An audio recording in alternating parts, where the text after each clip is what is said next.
এক-দুটো প্রশ্ন এসেছে যে, দ্বিতীয় বিয়ে হওয়া স্ত্রী আখেরাতে কোন স্বামীর কাছে থাকবে?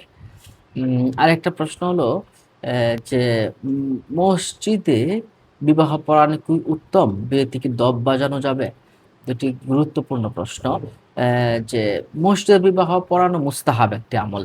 ফতোয়ায়ে দারুল উলুমে ১৬৬ নম্বর পৃষ্ঠার মধ্যে এটা এসেছে। মসজিদে বিয়ে পড়ানো, বিবাহ পড়ানো এবং খেজুর ছিটিয়ে দেওয়া এটা একটা মুস্তাহাব আমল। এটা একটা ভালো আমল। এটা কিন্তু করা যেতে পারে।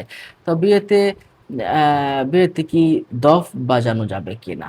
হ্যাঁ, হযরত আয়েশা সিদ্দিকা রাদিয়াল্লাহু তাআলা আনহা থেকে একখানা হাদিস শরীফে এসেছে।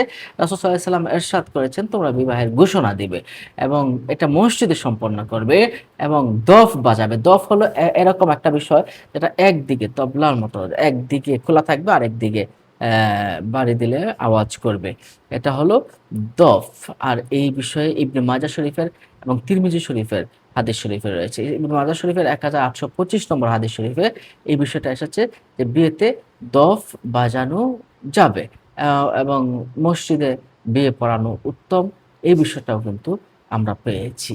এখন ২য় বিয়ে করতে কি ১ম স্ত্রীর অনুমতি লাগবে কিনা? না, ইসলামী শরীয়তে ২য় বিবাহ করতে ১ম স্ত্রীর অনুমতি প্রয়োজন নেই। এটা ইসলামিকভাবে। আর বাংলাদেশী নিয়মে অনুমতি আছে, নিতে হয়।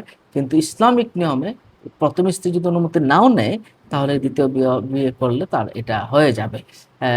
২য় বিয়ে করা স্ত্রী আখিরাতে কোন স্বামীর কাছে থাকবে? এটা নিয়ে দুটা মতভেদ আছে। আমরা ২ টা মতভেদ উল্লেখ করছি। দুনিয়ার সর্বশেষ স্বামী যে হবে, সে হবে আখিরাতের স্বামী। অর্থাৎ দুনিয়াতে মারা যাওয়ার আগ মুহূর্তে যে স্বামী থাকবে, সেই হবে আখিরাতের স্বামী।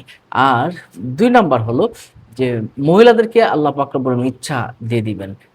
অধিকার দিয়ে দিবেন। ইচ্ছাধিকার দিয়ে দিবেন যে তুমি যা ইচ্ছা যাকে ইচ্ছা গ্রহণ করো, যাকে ইচ্ছা তুমি বাদ দিতে পারো। মোট কথা, তবে এইগুলো নিয়ে আপনার চিন্তা না করাটাই উচিত। কিভাবে জান্নাতে যাওয়া যায়, এই বিষয়টা কিন্তু আমাদের বেশি লক্ষণীয় হওয়া উচিত। তাহলে আমরা এই ২য় বিয়ে হওয়া স্ত্রী আখেরাতে যদি ভালো হয়, সে জান্নাতি হয়, তাহলে তো অবশ্যই সে স্বামী পাবে। আর যদি জাহান্নামী হয় তাহলে তো পাবে না। নিশ্চয়ই বিষয়টা বুঝতে পারছেন। এরপরের প্রশ্ন ছিল এমন